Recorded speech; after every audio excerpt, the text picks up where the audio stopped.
gostaríamos de entender, a nível de experiência, como é que foi para si sair de baixo e tornar-se no grande Fally Ipupa nos dias de hoje? Ok, j'ai compris mon expérience depuis que j'ai commencé jusqu'à aujourd'hui.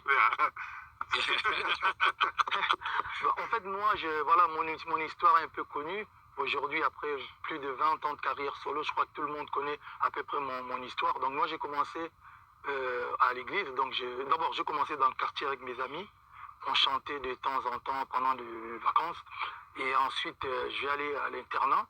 C'est là où j'ai découvert le micro. La première fois que je tiendrai un micro, ça sera à l'internat, au Bas-Congo, vers Mwanda, ensuite Kangou. Après, je reviens à Kinshasa au début des années 90. Avec mes amis, on va créer un groupe qui s'appelait New City. Et après, bon, New City, je vais le faire version courte. New City, ensuite, Nouvelle Alliance avec mes amis à Kitambo. Ensuite, Tala Latin, quartier latin. Et en 2006, je déciderai de faire ma carrière solo. J'ai sorti mon premier album Droit Chemin en 2006. E voilà, quoi, jusqu'à aujourd'hui. C'est à peu près ça mon histoire, en gros. Ele disse que ele começou pequeno, começou nas ruas, depois foi para o internato, onde ele descobriu o talento grande que ele tinha. Depois ele regressou em Kinshasa, porque ele passou pelo Boma, você conhece, não? Boma, não, Mwanda. Algumas províncias Mwanda do Congo. Ikango, Mwanda e Kango. E lá onde ele aperfeiçoou as coisas dele, ele voltou e se... Ah, en plus, Mwanda, c'est juste à côté. Oui, Mwanda é aqui perto, não é distante daqui. Ok. E a Mwanda é uma parte... praticamente temos uma ligação entre Mwanda e Angola, não é muito distante. J'en profite pour saluer tous les Mwandratraciens. Voilà. Mas pergunta, a conexão com Angola já vem desde muito cedo, não? Et là, la connexion avec l'Angola, c'est depuis le début, c'est ça? Oui, depuis le début, parce qu'en fait, quand j'étudiais à Mwanda, j'étais interne à GESCOM.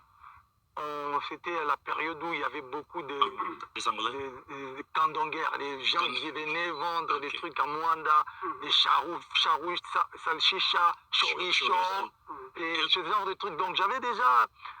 et puis j'ai beaucoup de mes amis qui vivaient avec moi à Mwanda, qui sont ici à Luanda. J'en profite pour saluer Calais. C'est bon, Namona qui appelle là, on rappelle au Calais, Titi Kula, Titi Kuchi, Kirke Blonde.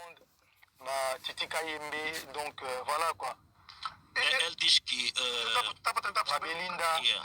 Ele diz que ele, durante o tempo que estava em Moanda, estava lá no internato, então ele tinha, sempre que havia férias, havia angolanos que iam lá e aqueles angolanos que iam lá se simpatizavam, levavam chouriço, essa cena toda, e ficavam juntos. Ele, a propósito, ele tem amigos aqui, que ele acaba de citar os nomes, ele tem vários amigos deles aqui e acabou de dar props a eles, e ele realmente é familiar, é da família.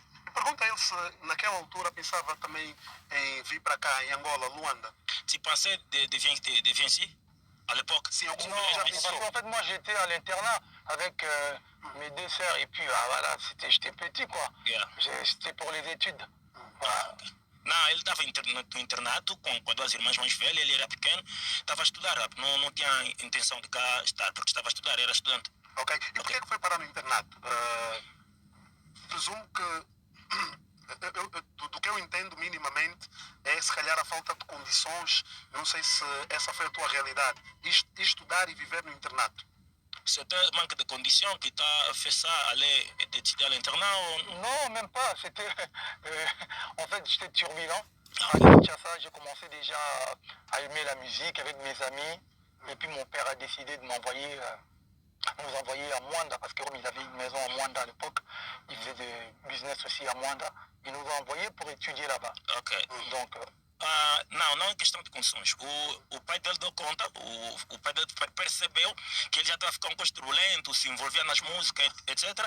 Então, como tinha uma casa em Moanda, o pai dele isolou de Kinshasa para aperfeiçoar os estudos, para seguir os estudos. Et puis à l'époque, les internats avaient des bonnes... C'était des vrais internats, quoi, bonnes conditions. Moanda, GESCOM, vers les années 90, 91, 12, les gens qui connaissent savent que c'était très bien, quoi. Quer dizer, nos anos 90, 91, 92, 93, os internatos de Moanda tinham condições suficientes para abrigar os alunos para estudarem lá, então não era uma questão de falta de condições, era para estudarem mesmo. Ok, e valeu